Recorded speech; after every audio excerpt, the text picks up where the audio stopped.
Hey guys, this is Ada. Welcome to my channel. Today I'm gonna discuss a very important micronutrient that many of you may know about, but some of you may not have heard about this very important mineral that I'm gonna be talking about, guys. First of all, I would like to talk about the history of this mineral. I would like to talk about what it is, and I also would like to talk about the benefits of it. So without further ado, the mineral that I would like to talk about, guys, is called iodine.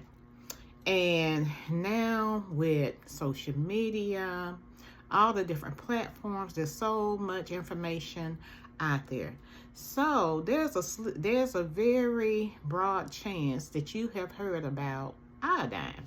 So without further ado, I want to give you a little history about iodine.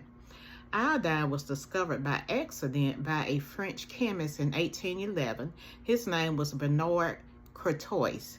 He accidentally produced iodine while extracting potash from seaweed ash. The element was later named iodine by Joseph Gay Lussac in 1813.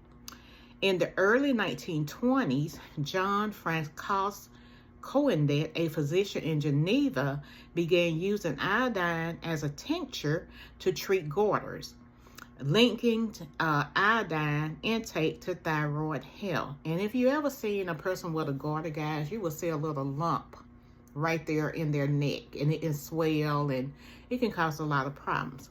But anyway, now that's the history of iodine in France. And as we move on over to the U.S., the history of iodine in the U.S. Goes similar to this. Iodine deficiency in the goiter belt, as it was called, region around the Great Lakes was a significant public health concern in the early 20th century. The introduction to iodized salt in the 1920s inspired successful implementation in Switzerland, dramatically improved iodine levels, and reduced the prevalence of goiter and other iodine deficiency disorders. So prior to the 20th century, apparently there were a lot of incidents of goiters, which was that big swelling that people get on their neck that we relate to a thyroid disorder. But they began to put this mineral in the salt, and it began to solve the goiter problem.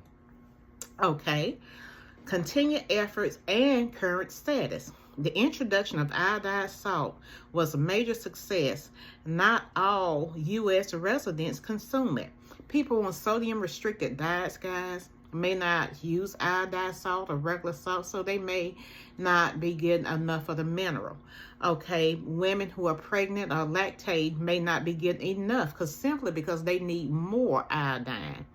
Now we know that the Himalayan salts and the sea salts that we use now, we have to make sure that the source that we use, like the sea salt, of course it's going to have iodine because it comes from the sea. But the Himalayan salts, I'm not so sure about the mineral content of that. Okay, as we move on, in American history, we learned that the American Thyroid Association and Endocrine Society recommend that women take a supplement containing 150, I don't know, I think that's milligrams, guys. Let me see, I'm not sure. I think it's micrograms, maybe. I'm not exactly sure. I have to fact check that before I say anything. But they are recommended to take that very small amount at the very start, starting at preconception. Some prenatal vitamins now contain enough iodine to prevent goiter. And so I've seen that with some of the prenatal vitamins, just checking the ingredients, and they have begun to add a minimum amount, which is at 150, I think I want to say micrograms of iodine to the prenatal vitamins, because they know that we now need it. Okay, what is iodine? We know that it was discovered by a French chemist in 1811 by accident. But we know it always existed, guys, because, you know, we get iodine from sea vegetables. But at that time, they did not know that. Okay, iodine is a naturally occurring essential mineral and chemical element. It's non-metallic, solid at room temperature, known for its deep violet color. Iodine is vital for the production of thyroid hormones, which regulate metabolism and other bodily functions. It's also used as a disinfectant in various industries. And guys, some of the benefits of iodine is, of course, thyroid function, because people were getting goiters because they didn't have enough iodine in their diet. And they didn't know why the goiters were occurring. But in these places where there was very little iodine, they call it the goiter belt, as we learned. Okay. Iodine also counteracts radiation by blocking absorption of radioactive iodine by the thyroid gland. Okay, cognitive function or brain function. Moms who consume seafood or exposed to iodine during pregnancy tend to have more intelligent children. Okay, iodine can be used on cuts and scrapes. I remember growing up, guys, when they had, I forget what they call it, mercurium or something. And then they just had the iodine. If we scraped ourselves, they would put it on the scrape because it was a disinfectant. So they would put it directly on the scrape, and that would be it, you know. Okay, recently, research shows that iodine is present in the ovaries and breasts tissue, and women with larger breasts may need more iodine. It also may help fibrocystic breasts and fibroids of the ovaries. Iodine may be helpful in treating the C word. Okay, guys, now I have a little story. Something that happened to me, I want to say about 20 years ago. I had gotten, and I had this particular iodine, and this is the nascent iodine, and it's clear. Okay, I had this iodine, and it was my first time using it, right? And I had did all my research, and I had a history of thyroid. My family on my father's side has a history of goiters and thyroid disorder. My father had the hyperthyroid, which he didn't gain weight, but he also took a thyroid medication. And so, because I had done all this research, I decided that I was going to start taking iodine. Okay, so I took the iodine. It was the nascent iodine. And guys, I filled it full. I didn't understand that I wasn't supposed to take a whole dropper full. I was only supposed to take a few drops, but I took the whole dropper full. And guys, when I tell you that my body began to detox to the point I had a rash all over my body. And, you know, I started thinking, well, what happened? What happened? Because I started itching. And then, you know, I started breaking out with this rash.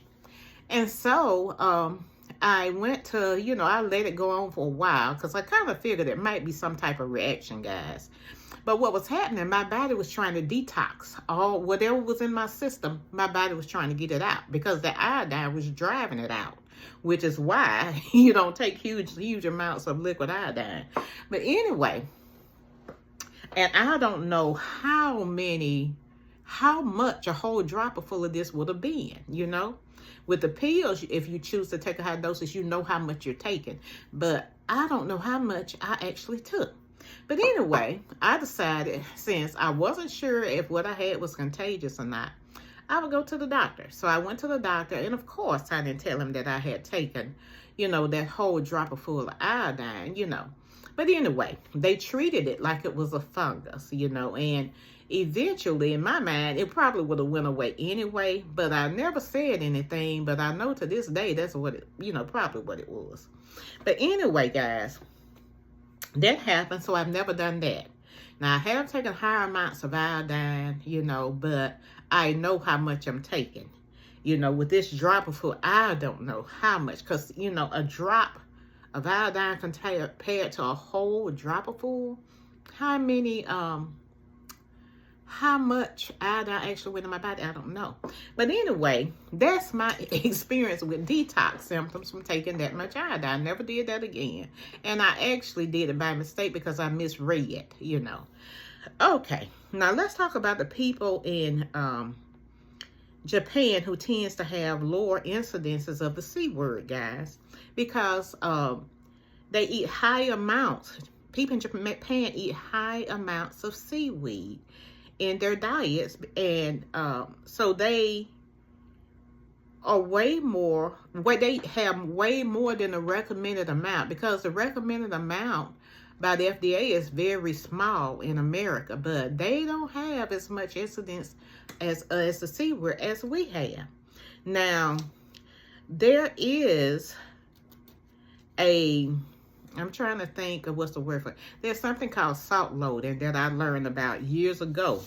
About if you're going to do like the iodine, you're going to take a high amounts, you can kind of load the sea salt first. And because sea salt contains, you know, trace amounts of iodine, your body won't react as strongly. Now, that's what our rationalize the salt loading was about. And I'll come back on later, guys, and do a video.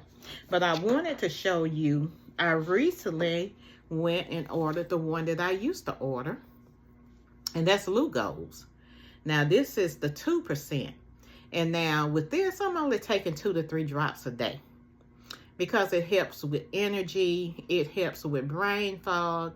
And remember, earlier in the video, I talked about how women who ate more seafood or got more iodine in their diet tend to have smarter children, because it helps the brain. So, guys, that is my video on iodine. That is the history of iodine, the history in the U.S., the benefits, some of the benefits. There's so much. And I do have another video where I talk about iodine and selenium as it relates to the thyroid. But that is what I'm doing. I recently ordered the Lugos, and this kind, you'll see, guys, it's darker. See, that's darker than the nascent iodine. Now, the nascent iodine is clear. Now, another thing before I end the video that I do with the iodine, I give it drops of iodine in to my animals in water to help keep them detoxed. And it's very good, you know, for their health. It's very good. You know, if they dogs have a tend to have parasites because they're outside, they go outside, and you know, sometimes they eat the bad stuff, and you know what it is that I don't want to say. And it just irks me when I see mine do it when I'm trying to walk, and yeah, they really irks me. But anyway, that helps with parasites along with the diatomaceous earth. So just a drop or 2 in the water, you know, every other day, and then you just stop, and then when you feel like they may need a little bit more, give them some, because it's very helpful. So I think I've covered everything I could cover as far as iodine, and you know, as it relates to our health in this video, everything that I could cover, because it will get very lengthy if I continue to talk. But anyway, guys, iodine, you know, do your history. There's more history on iodine about how they used to actually put iodine in the bread or the dough because, you know, the flour, I'm thinking. But then they replaced it with bromide, because once they realized the iodine was helpful for the thyroid and its function, they began to put it in the bread. But then later on, they began to replace the iodine with bromide. And so those two chemicals, they compete for the space on the iodine receptor. So that may be a reason where people, you see a lot of deficiency now because of the bread that we eat. It no longer has the iodine. So with that being said, guys, if this video has been helpful, please give it a thumbs up. If you feel someone else can share benefit, please share it. And thank you for watching.